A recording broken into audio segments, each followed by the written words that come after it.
The Forgotten Mountain.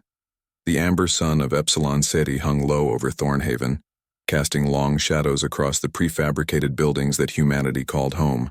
Cassandra Reeves stood at the communications tower, her fingers dancing across holographic displays as she intercepted another distress signal from the outer colonies. Each message told the same story. The Valdrin swarm was coming, and nothing could stop them. At 19, Cass was the youngest xenolinguist in the colony, her gift for deciphering alien languages making her invaluable to the settlement's survival. She had spent the last 3 years translating Valdrin battle codes, trying to find some pattern, some weakness in their relentless advance across human space. So far, she had found nothing but death counts and coordinates of destroyed worlds. Another one gone, she whispered, watching the final transmission from New Budapest dissolve into static. 6,000 souls erased in minutes. Professor Victor Huang entered the tower, his weathered face grave. At 62, he had seen Earth's final days and carried that weight in every step. "The council is meeting in an hour," he said, placing a reassuring hand on Cass's shoulder. "They want your latest analysis." Cass pulled up the tactical display, showing the crimson wave of Valdrin ships sweeping through the sector. "We have maybe 10 days before they reach us. Our defense fleet is a joke compared to what destroyed the core worlds. Victor, we need a miracle." The professor's eyes flickered to the mountain range visible through the tower windows. Mount Silverspire dominated the landscape, its peak perpetually wreathed in strange blue lightning that the colonists had learned to ignore. "Perhaps we have one," he said quietly. The geological surveys came back. "That mountain is not natural." Cass turned sharply. "What do you mean?" Victor pulled up a new hologram, revealing energy readings that made her breath catch. The mountain pulsed with power beyond anything in their databases, a rhythmic signature that had been constant since the first humans arrived on this world. The native Ketherani have legends about Silverspire. They call it the resting place of the sky flame. According to their oral histories, something ancient sleeps there, something that once protected their ancestors from invaders who came from the stars. "You think there's a weapon inside?" Cass asked, hope sparking in her chest. "I think there's something worth investigating," Victor replied. "The council has approved an expedition. We leave at dawn. I want you with me." The expedition convoy consisted of 3 armored rovers and 12 personnel, including Cass, Victor, and a security detail led by Lieutenant Jackson Okoye. The Nigerian-born soldier had been one of Earth's last defenders, and his eyes held the kind of darkness that came from seeing too much death. He clearly thought this mission was a waste of precious time chasing fairy tales, while the Valdrin sharpened their claws, he muttered as they began the ascent up the winding mountain path. Cass rode in the lead vehicle, her portable linguistics array scanning for any form of communication or inscription. The Ketherani, the planet's native species, had warned them not to disturb Silverspire, but they had also provided coordinates to an entrance that only appeared under certain astronomical conditions. Today, with 3 moons aligned overhead, that entrance should be accessible. As they climbed higher, Cass began to feel something strange.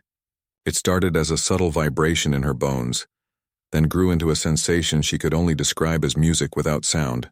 Her neural implant, designed to process linguistic patterns, suddenly flooded with data streams of harmonic frequencies. "Victor," she gasped, "I'm picking up something. It's like a language, but not words. Pure tonal communication." The professor leaned over her display, eyes widening. "Can you translate it?" "I don't know." "It's not like anything I've studied. It feels old. Really old." Cass closed her eyes, letting her implant process the patterns. Slowly, meaning began to emerge from the chaos. "It's saying something about waiting, and loneliness, and purpose." The convoy reached a plateau where the path ended at a sheer cliff face. The rock was smooth and unmarked, betraying no sign of an entrance. Lieutenant Okoye scowled. "Dead end. We should turn back." But Cass was already out of the rover, drawn toward the cliff by the intensifying harmonics in her mind. She pressed her palms against the stone, and the vibrations traveled up her arms, through her chest, resonating with her heartbeat. Without thinking, she began to hum, matching the frequency she felt in the rock. The effect was immediate and stunning. Light blazed across the cliff face, tracing an enormous archway that had been invisible moments before. The stone within the arch shimmered and dissolved, revealing a passage that glowed with soft blue radiance. "How did you do that?" Victor asked, his voice filled with wonder. I don't know, Cass admitted, staring at her trembling hands. It was like the mountain taught me its song. Lieutenant Okoye had his weapon ready, but even he looked impressed.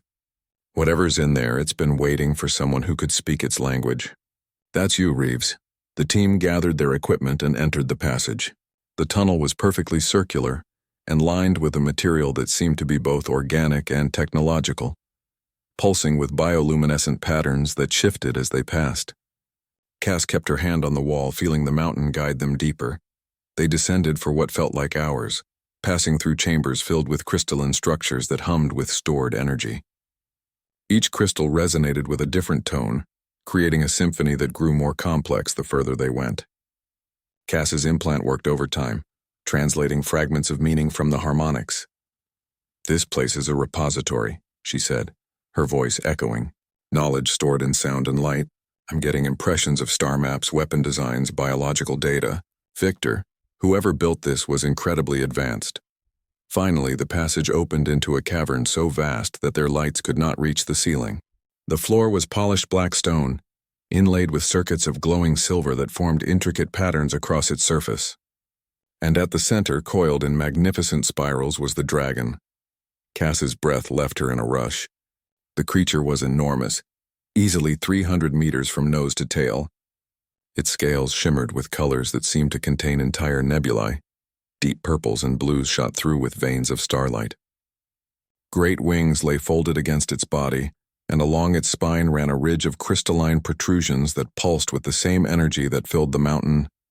But what captured her attention was its face. Even in sleep, there was intelligence there and something else. Beauty. Not human beauty, but something transcendent. The dragon's features were elegant and fierce, with swept-back horns that resembled a crown, and eyes that, though closed, seemed to promise wisdom beyond mortal comprehension. Is it alive? Lieutenant Okoye whispered, his weapon forgotten. Victor's scanner chirped softly. Yes, vital signs are minimal but present. It's been in some form of hibernation for... He paused, recalculating. At least 15,000 years. Cass moved forward as if in a trance, drawn by the harmonics that now filled her entire being. She could feel the dragon's consciousness, vast and dreaming, pressed against the edges of her mind. It was not unconscious, but waiting, listening for something specific, for someone specific. She stood before the dragon's massive head, which rested on its coiled body. Each scale was larger than her entire body, and she could see her reflection in their mirror-smooth surface. Reaching out with trembling fingers, she touched one scale. The harmonic in her mind exploded into 1,000 voices, all singing the same word in a language older than human civilization. Welcome. The awakening. Bond. The moment Cassandra's fingers touched the dragon's scale, the cavern erupted with light. The crystalline formations embedded in the walls blazed brilliant blue, and the circuits in the floor ignited like liquid fire. The dragon's body shuddered, sending tremors through the mountain itself. Lieutenant Okoye grabbed Victor, pulling him back as the ground beneath them shifted. Reeves, get away from that thing! But Cass couldn't move. Her hand was fused to the scale, not physically, but through something deeper. The harmonics in her mind had become a roaring symphony, and within that music she heard a voice. Ancient, powerful, male, and achingly lonely. Who dares wake Kyrinth from his vigil? The words formed not in English but in pure meaning, translated instantly by her neural implant. Cass found her voice, though it came out as a whisper. My name is Cassandra Reeves. I'm human. We need help. The dragon's eyes opened, slowly revealing irises that contained swirling galaxies. They fixed on Cass with an intensity that should have terrified her, but instead she felt a strange warmth spread through her chest. Kyrinth's massive head lifted, rising until he towered above them all. His neck alone was as thick as their largest rover. Human. Kyrinth's voice resonated through the cavern and directly into their minds. The last time I encountered your species, you were still learning to make fire on a blue world far from here. How have you come to this place? Victor stepped forward, his scientist's curiosity overcoming his fear. Earth, our homeworld, was destroyed by an alien race called the Valdran Swarm. We're refugees scattered across the stars. The Valdran are coming here to finish what they started. We found you because we're desperate. Kirinth's gaze swept over the humans, and something like sorrow flickered in those cosmic eyes. The Valdrin. Yes, I know them. They were young when I last walked among the stars. Barely evolved beyond their oceanic cradle, the voice paused and the dragon's attention returned to Cass. But why can you hear me, small one, when others of your kind cannot? Cass realized that Victor and the others were only catching fragments of Kirinth's communication. She was receiving the full depth of his thoughts, translated perfectly by her implant and something else, something in her own biology that resonated with his frequency. I'm a xenolinguist. I have neural enhancements for processing alien languages. But this feels different, like we're speaking the same language. We are, Kirinth replied, and now there was curiosity in his tone. You carry the harmonic resonance. It is rare among solid-born species. Perhaps 1 in 10 million of your kind would possess it. He lowered his head until his enormous eye was level with Cass. You are compatible. Compatible for what? She asked, though part of her already knew the answer. For the bond. I am a star guardian, created by the first civilization to protect younger races from existential threats. But a guardian cannot function at full capacity alone. We were designed to merge consciousness with a compatible being, creating a symbiotic intelligence greater than the sum of its parts. Lieutenant Okoye's voice cut through the moment. You want to possess her? No way. We'll find another solution. Kirinth's scales rippled with colors that Cass somehow understood as amusement. I do not possess, I share. The human girl would retain her identity, her free will, but our minds would touch, our strengths would combine. She would see through my eyes, command my fire, navigate the spaces between stars, and I would know warmth again after millennia of cold sleep. What are the risks? Victor asked, ever the scientist. The dragon's gaze never left Cass. For her? The bond might overwhelm her neural pathways. Human minds, even enhanced ones, were not designed for the vastness of a guardian's consciousness. She could lose herself in me, or the strain could burn out her biological processes. For me, I risk attachment. I risk caring again, which means I risk pain when inevitably she dies and I continue. Humans are so briefly lived. Cass felt tears prick her eyes, though she wasn't sure if they were hers or somehow echoes of Kirinth's ancient grief. You've bonded before. Many times, the dragon confirmed. With many species across countless worlds, each partner was precious. Each loss was agony. After the last one fell to age and time, I chose to sleep rather than face that pain again. But I also swore an oath to the first civilization. When great need arose, I would wake. And you woke me, Cassandra Reeves. She stepped closer, pressing both palms against his scaled snout. Up close, she could see that his scales were not solid, but contained tiny galaxies of circuitry, biological and technological merged into something beyond either. If I agree, can you stop the Valdrin? Can you save my people? Alone, even I would struggle against an armada, Kirinth admitted. But bonded? With your tactical mind combined with my power? Yes, we could scatter their fleet like autumn leaves. The question is whether you're willing to pay the price. What price? The bond is not temporary. Once formed, it lasts until death. Your life will be tied to mine. You will experience existence as I do. Feel the passage of centuries as heartbeats. See matter and energy as the same substance. You will become more than human, Cassandra, and you can never go back. She thought of the distress signals, the colonies going dark one by one. She thought of Thornhaven's children, who deserved a chance to grow up. She thought of humanity itself, reduced to scattered refugees hunted across the galaxy, and she thought of the loneliness in Kirinth's voice, the weight of millennia carried alone. I accept, she said firmly. Show me how. Kirinth's response was a harmonic surge that lifted Cass off her feet. She floated upward, suspended in invisible currents of energy as the dragon uncoiled his massive body. The cavern filled with light as crystalline chambers in the walls opened, revealing alcoves filled with swirling energy. Victor shouted something, but Cass could no longer hear him. The world had narrowed to just her and Kirinth, circling each other in a dance older than human civilization. The dragon's consciousness pressed against hers, and she felt the barrier between them growing thin. Open yourself to me, little flame. Let me show you wonders. Cass released her fear and let her mind expand. The sensation was like diving into an ocean of stars. Kirinth's memories flooded through her. Countless lifetimes, hundreds of worlds, thousands of partners who had shared his vigil. She saw the rise and fall of civilizations, the birth of stars and the death of galaxies. She felt the joy of flight through the cosmic void and the sorrow of watching everything she loved turn to dust. And Kirinth, in turn, experienced her memories. Her childhood on Earth before the fall, the desperate evacuation, the loss of her parents and the chaos. Her dedication to understanding alien minds, driven by hope that communication could prevent the violence that had destroyed her world. Her loneliness, so much smaller than his but no less real. Their consciousnesses intertwined, neither dominating, both adapting.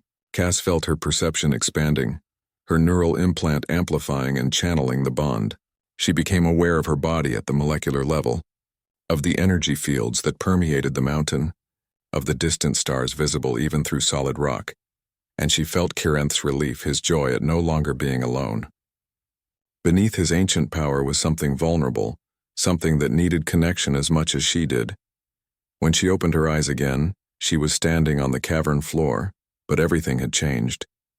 She could see in spectrums beyond human vision, perceive the quantum fluctuations in empty air, and in the back of her mind she felt Kirinth's presence warm and vast and protective. "Welcome, partner." His voice came, no longer external but internal, part of her own thoughts. "You carry my fire now, and I carry your hope." Cass turned to Victor and the others, who stared at her with mixtures of awe and fear. She realized she was glowing softly, her eyes reflecting the same cosmic light as Kirinth's. "It worked," she said, her voice carrying harmonics that made the crystals sing. "I can feel everything. Victor, I can see the Valdrin fleet. They're closer than we thought. 6 days, not 10. Lieutenant Okoye found his voice. "Can you fight them?" Kirinth stirred, his massive body uncoiling fully for the first time in millennia. Through their bond, Cass felt his battle readiness, his ancient warrior instincts awakening. When she spoke, it was with both their voices, perfectly synchronized. "Yes, we can fight, and this time the Valdrin will learn what it means to face a Star Guardian with a human's determination. They wanted to erase humanity from existence. Instead, they'll discover we've gained the power to reshape the very stars." The dragon's wings unfurled, spanning the entire width of the cavern, and Cass felt the wind they generated as if it were her own breath. Mount Silverspire trembled as Kirinth prepared to emerge from his long sleep. And Cassandra Reeves, no longer just human, smiled with anticipation of the battle to come. Wings of fire and starlight. The emergence of Kirinth from Mount Silverspire was an event that would be remembered in human history for generations. As the dragon ascended from the depths, the mountain itself seemed to open like a flower, ancient mechanisms activating to clear a path for the Guardian's massive form. The colonists of Thornhaven watched in stunned silence as the creature rose into the sky, scales catching the sunlight and reflecting it in prismatic cascades. Cass rode within Kirinth's consciousness, her physical body cradled in a crystalline chamber between his shoulder blades. Through their bond, she experienced flight as he did, feeling the currents of air across scales, the power of muscles that could rend steel, the vast energy reserves that pulsed through his biomechanical form. It was intoxicating and terrifying in equal measure. "We must prepare." Kirinth's thoughts merged with hers. "The Valdrin will not expect resistance, but once they detect me, they will adapt. Their weapons have killed many of my kind. We need strategy, not just strength." Cass accessed her memories of Valdrin battle tactics, and through the bond, Kirinth processed them with computational speed far beyond human capacity. Together, they synthesized a plan that utilized both his ancient knowledge of stellar warfare and her understanding of contemporary military doctrine. Commander Helena Voss, Thornhaven's military leader, met them at the Defense Operations Center. The hardened veteran had seen Earth's last stand, and her face was scarred from plasma burns received during the evacuation. She regarded Kirinth's holographic projection with professional skepticism. "So the legends are true," she said, arms crossed. "A dragon that fights in space. Forgive me if I don't break out the champagne just yet. The Valdrin destroyed our entire fleet at Earth. What makes one creature, even one as impressive as you, enough to stop them?" Through Cass, Kirinth responded with calm authority. "Because I was designed to stop threats exactly like the Valdrin. The first civilization encountered hundreds of aggressive expansionist species. The Star Guardians were their answer. We are not simple creatures, Commander. We are weapon systems with souls, crafted from stellar matter and ancient science you cannot begin to comprehend." Victor pulled up tactical displays showing the incoming Valdrin armada, 63 warships, including 5 world-breakers, vessels capable of cracking planets. Their formation was tight, efficient, overwhelming. They'll be in weapons range in 4 days. Our evacuation ships can maybe save 300 people. The rest of us are dead unless your dragon can work miracles. Cass felt Carinth's determination flowing through their bond. We don't need miracles. We need preparation. Commander Voss, I need you to coordinate with the Kethrani Defense Fleet. They have orbital weapons platforms that we can enhance with Guardian technology. Victor, gather your scientists. I'm going to teach them principles of stellar engineering that will upgrade your ship's shield systems. Over the next 3 days, Thornhaven transformed into a fortress. Carinth shared technology from his vast memory archives, systems designed by civilizations long dead but no less effective. Human engineers worked alongside Kethrani technicians, implementing designs that seemed impossible but functioned flawlessly. Cass barely slept, her human body sustained by Carinth's energy. Through their bond, she experienced his preparations. He showed her how to navigate hyperspace instinctively, how to manipulate gravitational fields, how to channel stellar radiation into devastating weapons. But more than tactics and technology, she felt his emotions. Carinth had bonded with many partners over millennia, but something about Cass affected him differently. Her youth, her determination, her refusal to accept extinction, all of it resonated with parts of himself he had thought buried under ages of loss. And more than that, he found himself drawn to her spirit in ways that transcended the purely strategic. During a brief rest cycle, as Cass's body floated in the crystalline chamber, Carinth manifested a holographic avatar beside her. He appeared humanoid, tall and powerfully built, with features that echoed his draconic form but translated into masculine beauty. His eyes still held those swirling galaxies. Why this form? Cass asked, her consciousness interfacing with the projection. Because I want you to see me as more than a weapon, Carinth admitted. Through our bond, I have experienced your loneliness, your longing for connection. And I find that I share it. You are not just my partner in battle, Cassandra. You are becoming my anchor to caring about this universe again. Cass reached out, her holographic hand touching his. The sensation was strange, neither physical nor entirely imaginary. I feel it too, she whispered. This bond is more than tactical. When we merge consciousness, I feel your heart, all that loss you've carried, all those centuries alone. Let me share that burden. Carinth's avatar moved closer, and through their connection, Cass felt an emotion she hadn't expected from an ancient cosmic being. Desire, not the simple physical kind, but something deeper, a yearning for true union that transcended flesh. When this battle is over, he said softly, if we survive, I want to show you the wonders I have seen. Nebulae where stars are born, worlds of impossible beauty, the spaces between galaxies where reality itself grows thin. I want to experience them again through your eyes, to remember what it was like to see the universe as miraculous instead of merely familiar. Then we'll survive, Cass said firmly. Together. Their moment was interrupted by alarms screaming across Thornhaven. The Valdren had arrived early. Commander Voss's voice crackled through communications. They just dropped out of hyperspace at the system's edge. 63 ships confirmed, and they're not wasting time. ETA to Thornhaven, 8 hours. Cass snapped back to full awareness, her consciousness merging completely with Carinth's. The dragon launched from his position above the colony, wings spreading to catch stellar winds as he ascended toward orbit. Through sensors far superior to human technology, they observed the Valdren fleet approaching in a formation designed to maximize overwhelming firepower.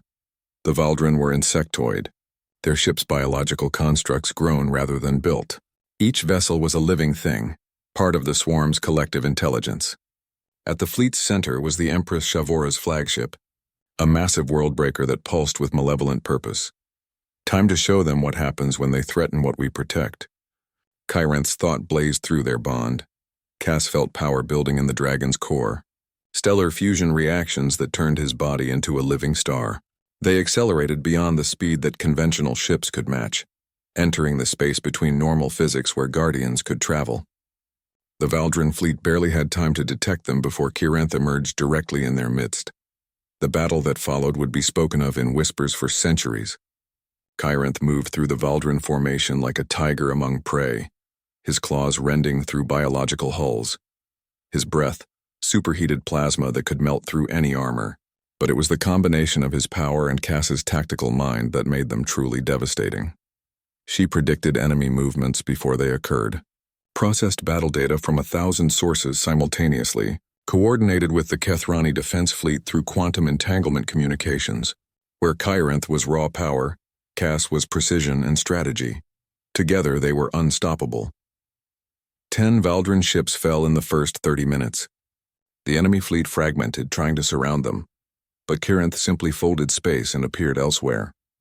He showed Cass how to channel his energy through her consciousness, allowing her to target multiple ships simultaneously with gravitational weapons that crushed them like tin cans. But the Valdran were not helpless. They had killed Guardians before, and they deployed their specialized weapons, quantum disruptors designed to destabilize the exotic matter that composed Kyrinth's body, neural shredders meant to sever the bond between dragon and partner. Cass screamed as one blast hit them, pain exploding through her neural pathways. For a terrifying moment, she felt herself separating from Kyrinth, their consciousness tearing apart. But the dragon wrapped his will around hers, refusing to let go. "You are mine and I am yours," he roared, both aloud and mentally. "No weapon forged by lesser beings will break what we have built." The bond snapped back together stronger than before, and Cass felt something new flowing through it. Love. Not the romantic love of human courtship, but something vaster. The love of two souls recognizing each other across the cosmic vastness as perfect complements. Powered by that connection, they turned their attention to the Empress's flagship. Shavora herself emerged on the communication channels, her chittering translated by Kyrinth's systems. Impossible. The Guardians were all destroyed. You should not exist. Many things that should not exist persist through sheer stubbornness, Cass replied through their shared voice. Humanity should have died with Earth, but we survived. Kyrinth should have slept forever, but I woke him, and you, Empress, should have left us alone. They dived toward the Worldbreaker, dodging weapons fire that could atomize moons. Cass felt Kyrinth gathering every ounce of his power, preparing for an attack he had not used in millennia. Through their bond, she understood what he intended and added her own will to his. Together, they became light itself. The stellar lance they unleashed was a focused beam of pure fusion energy, channeled through Kyrinth's body and shaped by Cass's consciousness. It struck the Worldbreaker's core and detonated it from within. The flagship exploded in a cascade of bioorganic fragments, taking the Empress and her command staff with it. The remaining Valdran ships broke formation and fled into hyperspace, their collective intelligence shattered by the loss of their leader. The battle was over. As Kyrinth descended back toward Thornhaven, his body bearing scars from Valdran weapons but intact, Cass felt exhaustion crashing over her, but also triumph, and through their bond, she felt Kyrinth's fierce pride and something else, affection deeper than she had ever imagined possible. They landed in the central plaza, where thousands of colonists had gathered. Commander Voss approached, her scarred face split by an uncharacteristic smile. "You did it. You actually did it." Kyrinth lowered his massive head and the crystalline chamber opened, allowing Cass to emerge. She stumbled, her legs weak from the strain of battle, but the dragon's holographic avatar was there to catch her. To everyone watching, it appeared as though a handsome stranger had materialized to support her, but Cass knew the truth. "We did it," she corrected, looking up into those galaxy-filled eyes. "Together." Victor pushed through the crowd, tears streaming down his weathered face. "Cass, you saved us all. Humanity survives because of you and your dragon." "Our dragon," Cass said, feeling Kyrinth's warm presence in her mind. "And this is just the beginning. The Valdran will return eventually, but now we have a guardian of our own, and we have time to prepare. Time to rebuild. Time to become something more than refugees." That night, after the celebrations had quieted, Cass stood with Kyrinth's avatar on a clifftop overlooking the colony. The dragon's physical form rested nearby, scales glowing softly in the darkness. "I meant what I said before," Kyrinth murmured, his avatar's arms wrapped around her. "I want to show you the wonders of the universe. But more than that, I want to experience them with you. In all my millennia, I have never felt what I feel through our bond. You have reminded me what it means to truly live, not just exist." Cass leaned into his embrace, feeling the strange reality of being held by a hologram that was also a dragon, that was also part of her own consciousness. "Then we'll explore together." But first we help humanity rebuild. We find the other colonies, we warn them about the Valdrin, and we teach them what you've taught me, that even ancient evils can be defeated when courage and wisdom unite. You are remarkable, Cassandra Reeves, Kirinth said, and through their bond, she felt the full depth of his admiration and affection. The humans are lucky to have you. No, she replied, smiling as she looked up at the stars that were no longer strange and distant but familiar friends. We're lucky to have each other. Guardian and human, dragon and girl, ancient power and young determination. Together, we are exactly what this universe needs. And as the twin moons rose over Thornhaven, casting silver light across a colony that had faced extinction and survived, Cassandra and Kirinth stood united. Two souls bonded across impossible distances, ready to face whatever challenges the cosmos might offer, knowing that together they were strong enough to reshape the very stars themselves. The dragon had slept for 1,000 years, but a brave girl had called his name and in doing so, had awakened not just a guardian, but a partnership that would echo across the galaxy for ages to come.